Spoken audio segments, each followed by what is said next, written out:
Two of the biggest costs in a kitchen remodel are going to be cabinets and countertops. There's a lot when it comes to selecting countertops. We have quartz, we have granite, we have quartzite.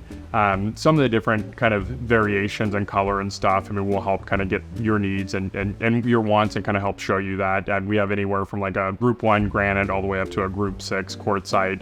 As you kind of talk through materials and stuff, quartzite is going to be kind of one of your more exotic stones. Quartz is going to be kind of where we're going to typically push people towards as far as a kitchen remodel, because it's indestructible. It's a man-made granite, and you're able to not have to worry about sealing any of those items.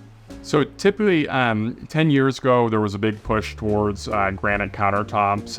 Over the last couple of years, there's been kind of a movement for like solid colors and kind of a little bit more noticeable veining, and that's where you're going to get kind of more of that veining is going to be into those marbles, those quartz, those quartzites. And once you kind of get into those quartzite, marbles, granites, that's going to be where you're going to have to worry about kind of sealing, kind of maintenance. And sometimes some of the feedback that we've had on kind of our granites and stuff is you don't see dirt, you have to worry about sealing it, you rub your hand kind of across it and you feel kind of all the debris and that. But typically in a bathroom and kitchen, quartz is going to be a really good product, kind of entry point to middle of the road. Quartz is going to be good to go. One of the things with quartzite, granite, marble, they're going to be a living finish. So over the time, you're going to kind of get like those little stains and stuff, and it's going to kind of build a little bit character into your stone. Some of the materials that we install most often are going to come in that quartz line. It's going to be a material that you're not going to have to worry about sealing.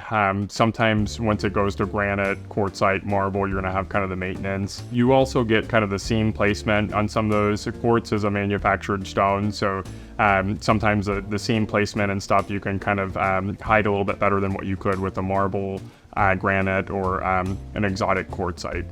One of the things we don't typically see that often is going to be concrete countertops, tile countertops. Those are kind of some of the areas that have been kind of over the last like 5-10 years. Tile, you're not wanting to put that on a countertop just because of grout joints, kind of the deflection in your countertop. It's just not a good, there's so many different other products out there that are going to be a better application for that.